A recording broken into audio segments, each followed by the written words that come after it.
Remblong.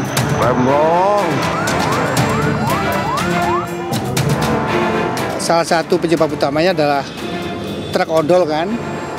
Truk odol yang gagal, yang tidak berfungsi dengan baik. Dari peristiwa kecelakaan tersebut, 8 orang meninggal dunia. 8 orang meninggal dunia, 11 orang luka. Gerbang tol Ciawi, Remblong.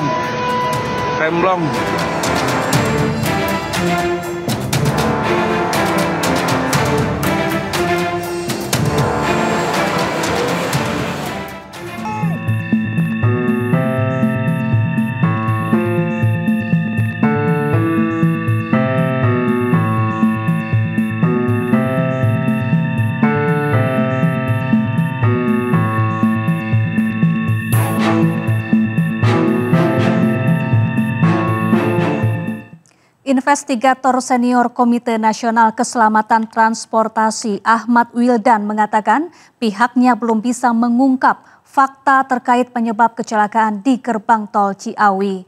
Pihaknya harus memastikan beberapa fungsi rem kendaraan yang diduga mengalami remblong. Tadi dari informasi terakhir 8 orang meninggal, 11 luka-luka dan menyebabkan 2 dari 6 gardu ini rusak. Apakah sudah ada temuan lain dari KNKT berkaitan dengan kecelakaan yang terjadi? Untuk sementara ini kami belum memiliki faktual lainnya karena yang pertama pengemudinya belum bisa diwawancara atau dimintai keterangan. Yang kedua itu kendaraannya juga belum bisa diperiksa. Kemudian yang ketiga lalu lintasnya masih padat, jadi kita belum bisa melakukan pemeriksaan apapun. Baik, Mas Wildan, tapi dari yang kita lihat di layar kaca ini cukup parah begitu ya, dan lagi-lagi terjadi karena remblong. Apa sebetulnya yang perlu diperhatikan dari permasalahan ini? Yang pertama kita belum tahu ya, apakah ini jenis remblong atau kegagalan pengereman atau pengemudinya kehilangan kendali atau kehilangan kesadaran dan sebagainya, karena kita belum punya faktual terkait hal itu.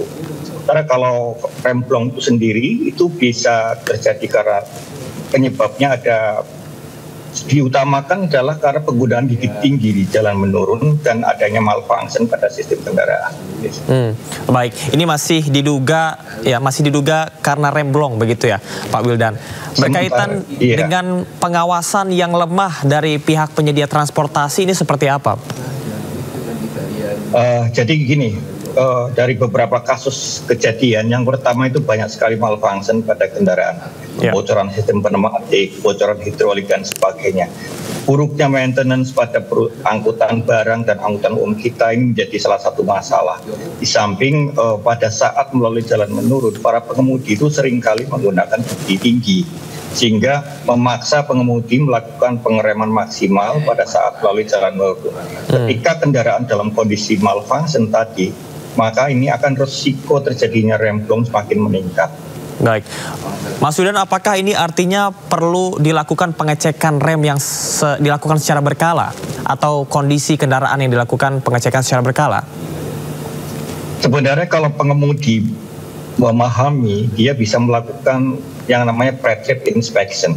Setiap kali dia akan beroperasi, dia harus bisa melakukan paling enggak 5 menit. Dengan melakukan pre-trip inspection secara efektif tadi, jika ada kebocoran pneumatik, kebocoran hidrolik dan sebagainya, bisa terdeteksi lebih awal, sehingga tidak perlu jalan, dirawat terlebih dahulu, diperbaiki terlebih dahulu. Namun hal ini sepertinya belum menjadi pengetahuan umum bagi pengemudi, dan ini PR bagi kita semuanya.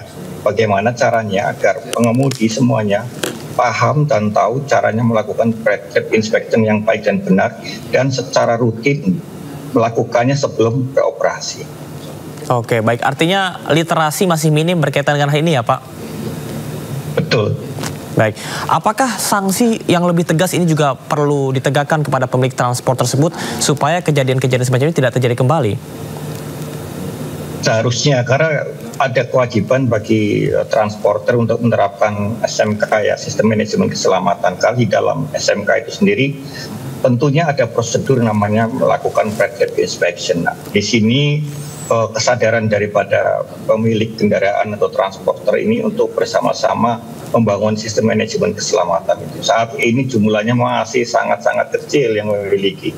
Dari sekitar 11.000 transporter itu baru 100 maksimal 200 lah yang baru memiliki SMK, sisanya masih belum. Lah ini menjadi kekhawatiran kami, sehingga kita harus pemerintah dalam hal ini Kementerian Perhubungan bagaimana caranya untuk transporter angkutan barang maupun angkutan umum harus mutlak memiliki sistem manajemen keselamatan.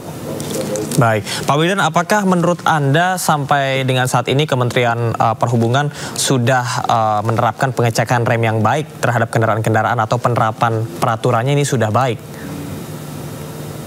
Sejauh ini yang hal-hal yang dilakukan di unit pengujian kendaraan bermotor sudah bagus, artinya efektif. Namun demikian kan itu 6 bulan sekali.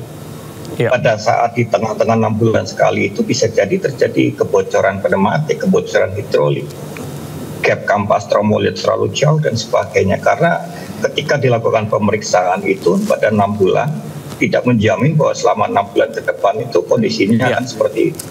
Oke, ini kalau kita bisa lihat juga bus pariwisata biasanya mendapatkan pengecekan menjelang Natal dan Tahun Baru, kemudian juga di hari-hari besar begitu. Apakah ini juga salah satu langkah untuk bisa mengatasi hal tersebut? Karena biasanya rem blong ini sangat berkaitan kalau tidak truk ataupun juga kendaraan-kendaraan besar dan juga bus pariwisata. Ya, kita harapkan pemerintah melakukan namanya ramcek ya, semacam inspeksi mendadak di lapangan. Itu bukan cuma hanya pada saat Nataru atau Lebaran dan sebagainya, tapi harus secara random dilakukan, katakanlah di terminal, di angkutan pos angkutan barang atau di tempat-tempat wisata dan sebagainya. Kita harus secara random melakukannya sehingga hal-hal jika terjadi malfunction pada sistem rem bus dan truk ini bisa terdeteksi lebih awal. Baik, Pak Wildan, apakah KNKT atau penemuan-penemuan dari KNKT ini pernah dijadikan sebagai pertimbangan untuk memberikan sanksi kepada sejumlah kasus? Kalau untuk KNKT sendiri di secara internasional kan berlaku hukumnya sama. Jadi apapun yang dihasilkan oleh KNKT nggak boleh dijadikan untuk menghukum seseorang, seseorang minta ganti rugi, menyalahkan dan nggak boleh. Semua tapi untuk dijadikan pertimbangan, Pak? KNKT nggak bisa. Tidak jadi, bisa. Hasil nggak bisa, hasil pasti ditolak oleh undang-undang, oleh pengadilan. Oke, baik, Pak. Apakah Anda sudah bisa melihat bahwasanya imbauan yang harus betul-betul dalam jangka pendek ini dilakukan oleh masyarakat, terutama pengemudi, supaya kasus ini tidak terjadi kembali? Apa imbauannya, Pak? Imbauannya adalah para pengemudi sebelum mengemudi lakukan namanya pre-trip inspection, pemeriksaan sistem rem sebelum berangkat. Ini kita udah edukasikan bersama dengan Kementerian Perhubungan. Ada 5 hal yang harus dilakukan dalam waktu 5 menit sebelum berangkat. Cuma 5 menit.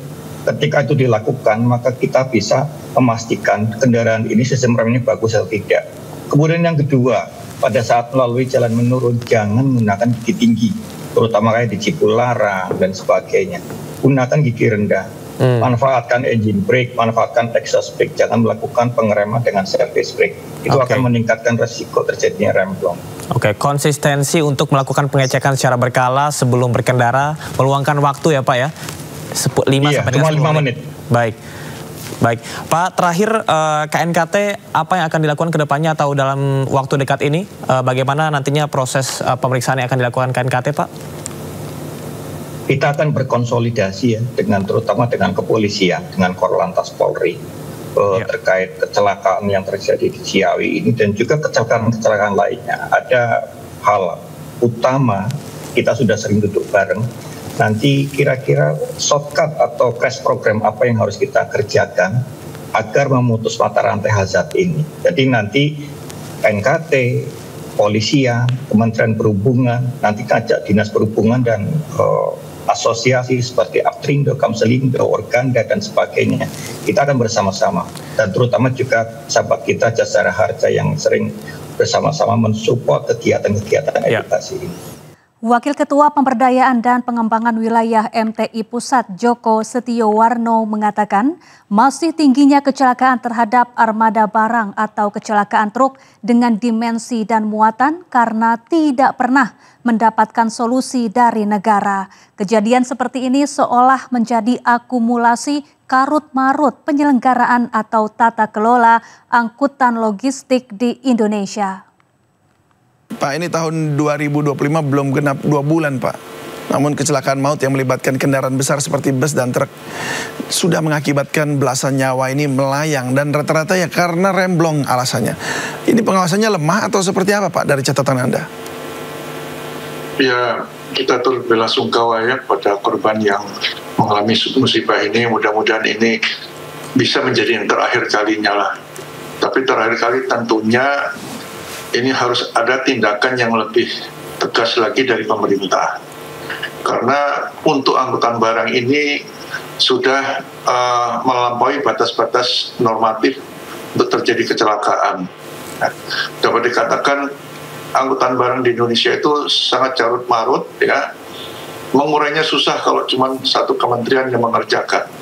Kami mencatat ya, setiap hari itu pasti ada kecelakaan truk. Bahkan satu hari bisa terjadi 7 kali kecelakaan. Ya. Kemudian kelembagaan dan kementerian terlibat dalam angkutan barang itu ada sekitar 12 lah. Ya, oleh sebab itu tidak bisa ditimbangkan membereskan ini oleh Kementerian Perhubungan atau polisi ataupun PU. Ya, belum lagi ini kalau kita lihat akar masalahnya juga ada di pasal 184. Di situ ada kebebasan liberalisasi dalam hal tarif.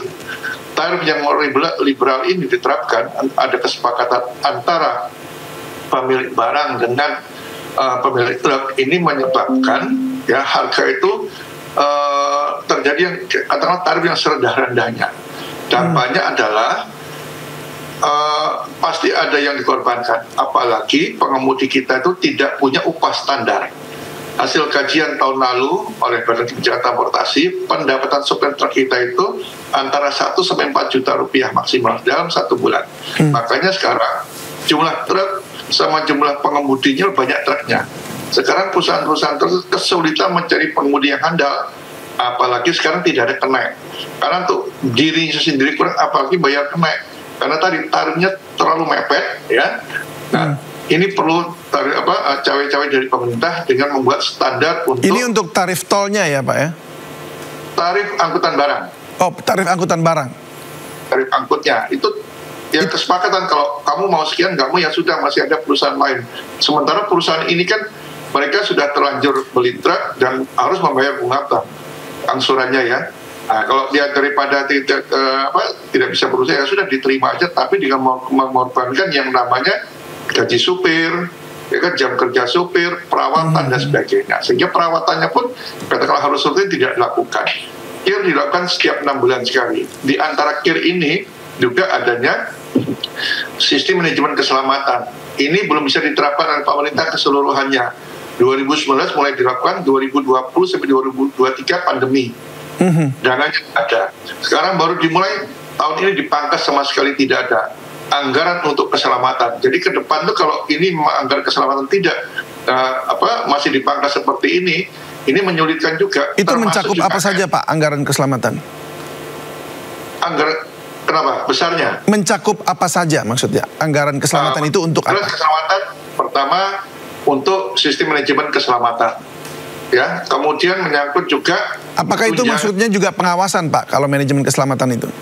Ya, itu fungsi pengawasan. Itu pembiayaannya kira-kira satu perusahaan itu ya 10 juta lah. Padahal kita punya ribuan perusahaan angkutan harus dibereskan ya.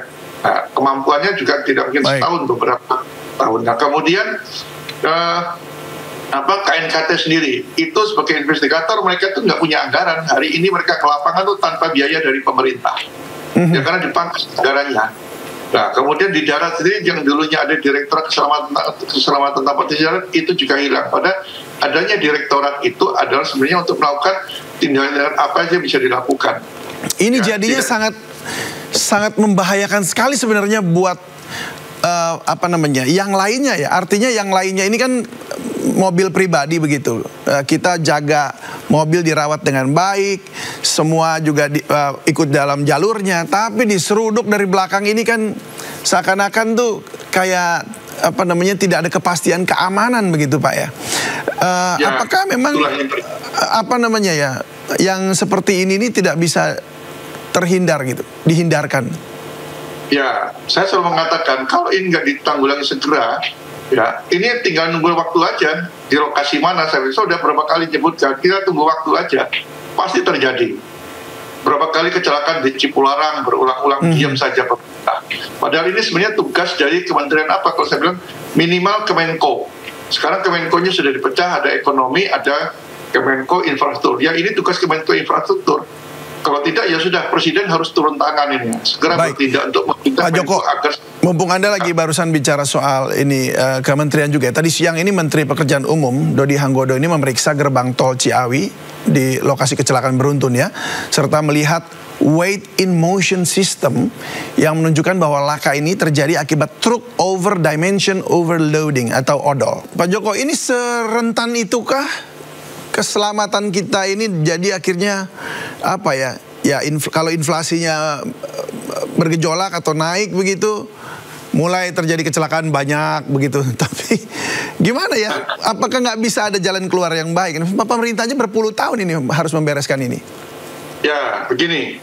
Ketika kita bicara terkodol ya, ketika itu mau dilakukan penertiban, yang menentang itu adalah Kementerian Perindustrian, Apindo, Perdagangan. Mereka menakut-nakuti, saya bilang, dengan kata-kata inflasi. Padahal sebut inflasi itu yang paling banyak kan sembako sebenarnya kan. Padahal sembako itu, saya lihat cuma itu kelebihannya nggak seberapa persen kok. Paling maksimal 15% dia. Ya, yang lebih itu apa tadi bawa air, bapak nggak bisa inflasi, enggak, itu sembako. Jadi pada percaya semua, setiap dot segitu menakut-nakuti.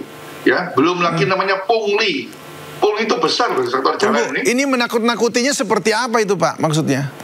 Ya kalau perhubungan sudah mulai, Korlantas sudah mulai, nanti dia bilang ini jangan nanti inflasi, nanti perlu kebijakannya Presiden atau Menko nggak berani menertibkan. Ini saya ikuti memang. Selalu begitu. Jadi. Belum lagi namanya pungli tadi ya.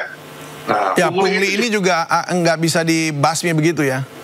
Nah, karena mulai yang baju seragam sampai tidak berseragam di Indonesia punglinya itu. Baik, ini jadi masih kembali lagi pada persoalan klasik juga. Jadi makanya nih puluhan tahun nggak kelar-kelar juga ya. Baik.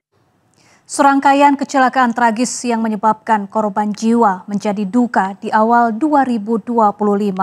Dalam waktu kurang dari sebulan tercatat setidaknya ada 3 insiden besar terjadi di berbagai lokasi, baik tol Cipularang, Kota Batu, dan gerbang tol Ciawi dengan faktor penyebab kecelakaan yang berbeda-beda.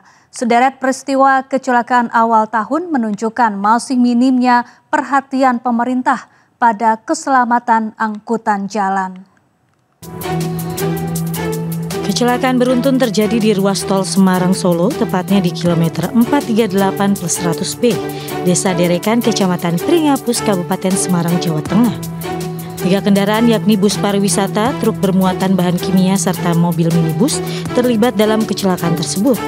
Kecelakaan bermula saat bus pariwisata melaju kencang dari arah Bawen menuju Ungaran. Saat lokasi kejadian, bus kehilangan kendali dan langsung menabrak truk dari belakang, sehingga truk terdorong dan menabrak mobil yang ada di depannya. Kencangnya benturan membuat truk terguling ke dalam parit dengan muatan berupa cairan kimia tumpah di jalan. Diduga kecelakaan disebabkan tidak berfungsinya rem pada bus pariwisata. Kasus kecelakaan beruntun ini ditangani Satlantas Polres Semarang. Pada libur Nataru 2024 lalu, kecelakaan truk dengan bus pelajar terjadi di kilometer 77 Tol Pandaan Malang. Kecelakaan mengakibatkan 4 orang meninggal serta sejumlah penumpang dan awak bus mengalami luka-luka. Kecelakaan diduga akibat truk gagal menanjak di jalur tol yang terjal, hingga akhirnya truk mundur dan menghantam bus yang tengah melaju di belakangnya. Dari hasil penyelidikan, sopir truk ditetapkan sebagai tersangka. Pada 11 November 2024, kecelakaan beruntun terjadi di tol Cipularang kilometer 92. Kecelakaan melibatkan 17 kendaraan. Dalam kecelakaan ini 1 orang meninggal dunia sementara 29 orang lainnya luka-luka. Kecelakaan berawal saat truk bermuatan berat tidak bisa menghentikan lajunya dari arah Bandung dan langsung menabrak kerumunan kendaraan. Berdasarkan hasil olah TKP, pemeriksaan 13 saksi dan dokumen kendaraan, disimpulkan kecelakaan terjadi akibat kegagalan fungsi rem pada truk trailer. Sopir truk trailer kemudian ditetapkan sebagai tersangka.